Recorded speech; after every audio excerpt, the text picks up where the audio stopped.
कुछ एग्जांपल्स करते हैं। तो ये एक्सप्रेशन दे रखा है ना, इसकी वैल्यू निकालनी है अपने को। अच्छा, इसको नोट करें, ये एंगल जो अपने को दिए हुए हैं ये डिग्री में है, क्योंकि यहाँ 0 मेंशन्ड है, ऊपर जो है ना एक जो सर्कल जो है वो मेंशन्ड है। यदि किसी केस में सपोज हमको एक्सप्रेशन ये दिया हुआ है sin1 और ऊपर यदि कोई मेंशन नहीं है कि ये डिग्री है या क्या है, तो बाय डिफ़ॉल्ट हम इसको क्या लेते हैं, बाय डिफ़ॉल्ट हम इसको रेडियन लेते हैं। यदि मेंशन नहीं है तो ये एक्चुअली है ना sin1c है, मतलब रेडियन को हम ये c लगाते हैं ऊपर, तो उसको हम रेडियन मानेंगे। तो इस वाले क्वेश्चन में है ना डिग्रीज में दे रखा है अपने को। तो ये रिलेशन जो है वो किस फॉर्म में है, sin a cos b plus cos a sin b, और वो किसके बराबर होता है, sin a प्लस b के बराबर होता है ना। अभी अपन देख चुके हैं sin a cos b plus cos a sin b। तो ये एक्सप्रेशन जो है ये बेसिकली क्या हो जाएगा, sin 33 प्लस 87 हो जाएगा। ये क्या हो गया, sin 120, और sin 120 क्या हो गया, sin 90 प्लस 30, जो cos 30 के बराबर होता है। ठीक है, रिडक्शन फार्मूले में हम देख चुके हैं। तो ये हो गया √3/2। ठीक है, तो हमको ये 4 रेशोज हैं है ना, इनकी वैल्यू निकालनी है। sin 15 है ना, हम क्या लिख सकते हैं इसको, sin 45 माइनस 30 लिख सकते हैं। ठीक है, और तो ये हम स्टैंडर्ड एंगल्स में बेसिकली हमने 15 डिग्रीज को इसको चेंज कर दिया। तो ये एक्सप्रेशन क्या आ जाएगा, sin a cos b minus cos a sin b। तो sin 45 cos b minus cos a sin b। ठीक है, तो ये अब स्टैंडर्ड एंगल्स में आ गया। तो ये क्या हो जाएगा, √3/2√2 माइनस 1/2√2। तो ये क्या आ गया, √3 माइनस 1/2√2 आ गया। ठीक, एक रिजल्ट तो ये आ गया। अच्छा, अब देखें sin 15 जो है, sin 15 इसको हम क्या लिख सकते हैं, sin 90 माइनस 75। ठीक है, सेम ही चीज़ है, 15 को 90 माइनस 75 करके लिख लिया। तो ये किसके बराबर हो गया, ये cos 75 के बराबर हो गया। sin 90 minus theta cos theta के बराबर होता है, तो ये cos 75 के बराबर हो गया। तो ये जो एक्सप्रेशन जो हमने निकाला ये किसके बराबर है, cos 75 के भी बराबर है। ठीक है, तो sin 15 की भी ये वैल्यू है, cos 75 की भी ये वैल्यू है। अच्छा, इसी तरह से अपन निकाल सकते हैं sin 75 निकाल सकते हैं। दो स्टैंडर्ड एंगल्स कौन से हो गए, 75 को तोड़ने के लिए 45 प्लस 30 है ना, ऐड कर देंगे तो ये आ जाएगा। तो इसका एक्सपेंशन क्या हो जाएगा, sin a cos b plus cos a sin b। तो एग्जैक्टली यही एक्सप्रेशन है, एक्सेप्ट कि बीच में प्लस आ गया। ठीक है, तो इसकी वैल्यू जो है वो क्या आ जाएगी, ये √3 माइनस 1 की जगह पे ये आ जाएगा √3 प्लस 1/2√2।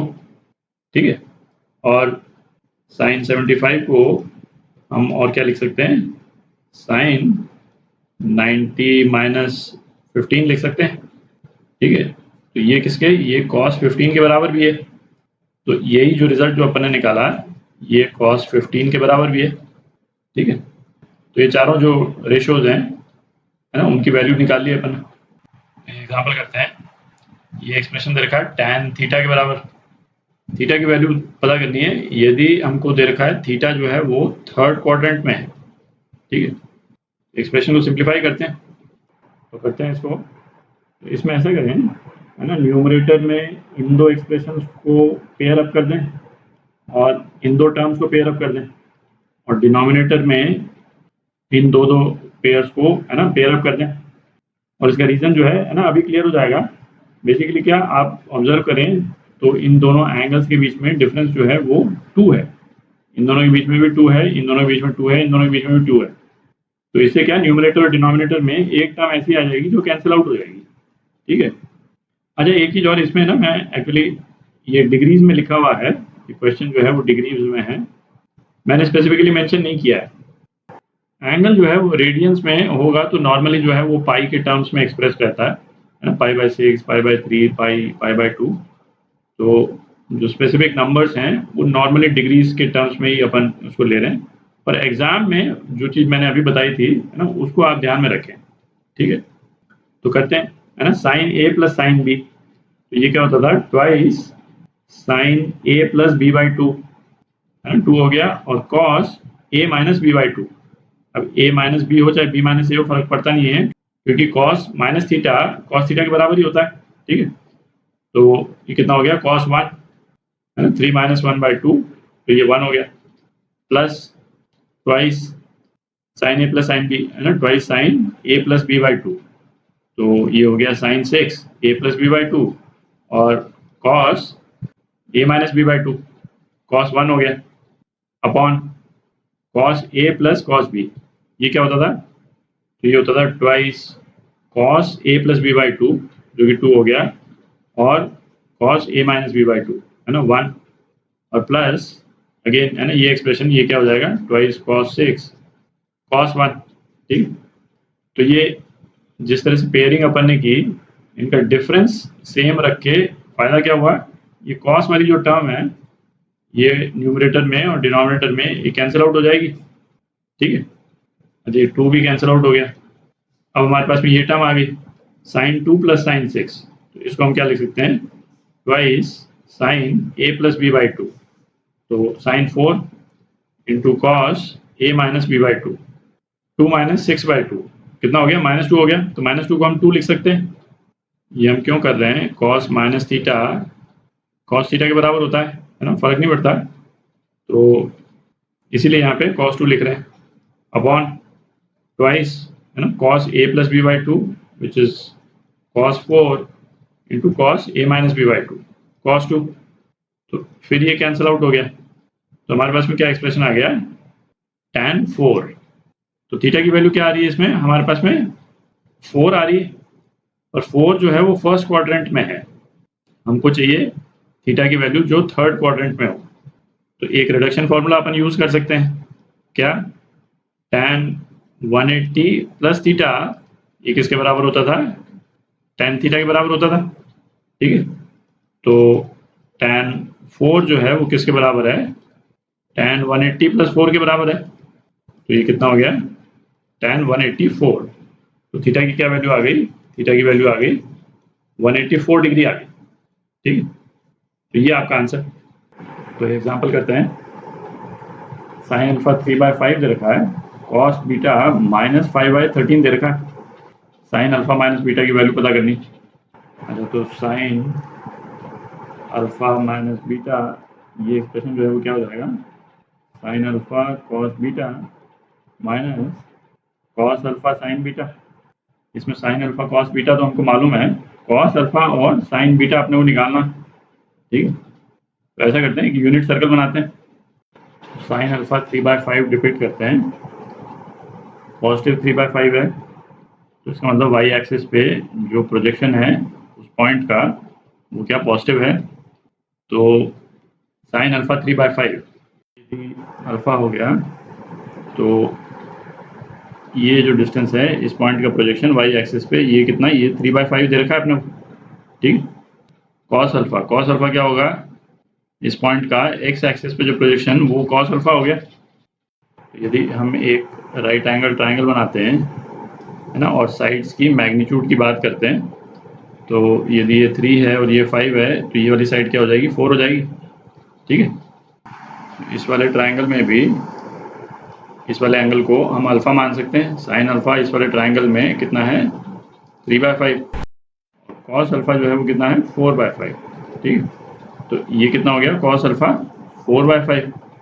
इसमें देखने वाला पॉइंट क्या है कि प्लस 3/5 साइन अल्फा पे कॉस अल्फा की 2 वैल्यूज आएंगी अपने पास में, ये जो अल्फा है, अल्फा ये भी तो हो सकता है, कौन सा, इसको यदि मैं जोड़ दूं ओरिजिन से ऐसे, तो ये वाला जो एंगल है, ये वाला एंगल, ये भी तो अल्फा हो सकता है, क्योंकि इस वाले केस में भी साइन अल्फा की वैल्यू तो यही आ रही 3/5, ठीक है।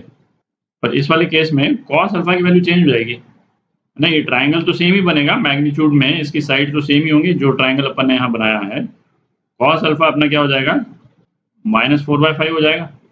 तो इसका मतलब क्या निकला कि साइन अल्फा 3/5 के लिए कॉस अल्फा की 2 वैल्यूज आ गई अपने पास में, है ना, कौन कौन सी वैल्यू आ गई, +- 4/5, ठीक है। अच्छा, अब cos बीटा -5/3, तो cos बीटा -5/13 दे रखा है, तो cos की नेगेटिव वैल्यू जो है वो कहाँ होती है, सेकंड क्वाड्रेंट में और थर्ड क्वाड्रेंट में। पॉइंट जो है वो या तो यहाँ हो सकता है, इसको हम इस तरह से जोड़ दें ओरिजिन पे, तो बीटा की एक वैल्यू तो ये हो सकती है, बीटा या तो यहाँ ये हो सकता है, ठीक है, और बीटा जो है, बीटा वाला पॉइंट जो है यहाँ पे भी हो सकता है, इस तरह से, ठीक है। ये वाला जो एंगल है, ये पूरा एंगल, ये भी बीटा हो सकता है, ठीक है। क्यों?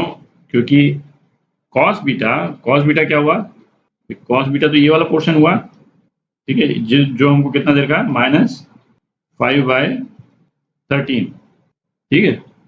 तो cos बीटा तो -5/13 है, हमारे पास में sin बीटा की दो वैल्यूज आ जाएंगी, वैल्यू आ जाएगी भाई, एक तो इस वाले पॉइंट का y एक्सिस पे प्रोजेक्शन, एक ये वैल्यू, और इस वाले पॉइंट का भी y एक्सिस पे प्रोजेक्शन। sin बीटा की दो वैल्यूज आ गई, क्योंकि है ना, बीटा इटसेल्फ की दो वैल्यूज हैं, ठीक है। तो इस वाले केस में भी ये जो ट्राइंगल जो बन रहा है ना, इसमें साइड्स के मैग्नीट्यूड्स की यदि अपन बात करें तो किस तरह से हो जाएगा, यदि ये 5 है, ये 13 है, तो ये क्या हो जाएगा, 12 हो जाएगा, ठीक है। पाइथागोरस थ्योरम आप लगाएं तो ये 12 हो जाएगा। तो ये जो साइन बीटा की जो वैल्यू है ना, ये वाला जो पोर्शन, ये क्या आ जाएगा, ये 12/13 आ जाएगा। पॉजिटिव है तो 12/13 और नेगेटिव है तो -12/13। cos बीटा -5/13 के लिए हमारे पास में साइन बीटा की दो वैल्यूज आ गई, कौन कौन सी, +-12/13, ठीक है। अब इसमें एक्सप्रेशन में वैल्यूज डाल देते हैं, तो साइन अल्फा माइनस बीटा, ये क्या हो गया, साइन अल्फा कॉस बीटा, ये तो गिवन ही है ना, इसमें तो कोई वेरिएशन नहीं है, ये 3/5 ही है, और ये तो 5/13 ही है, ठीक है। माइनस कॉस अल्फा क्या है, +-4/5, और साइन बीटा ये भी क्या है, +-12/13, ठीक है। तो ये कितना हो गया, -15/65, और ये वाला जो एक्सप्रेशन जैसे जो मल्टीप्लाई होगा प्लस माइनस वाला, तो अपने पास में क्या आएगा, प्लस माइनस ही आएगा, और कोई तीसरी पॉसिबिलिटी तो है ही, +-48/65। जब ये दोनों एक्सप्रेशंस या तो प्लस या दोनों एक्सप्रेशन माइनस होंगे तो माइनस आ जाएगा, और इनके ऑल्टरनेट वाले एक्सप्रेशंस होंगे तो ये माइनस के कारण है ना प्लस हो जाएगा, ठीक है। तो ये हो गया, तो अपने पास में दो आंसर आ गए, कौन कौन से, एक तो 33/65 और दूसरा -63/65, ये आंसर आ गए आपके, ये आपका आंसर।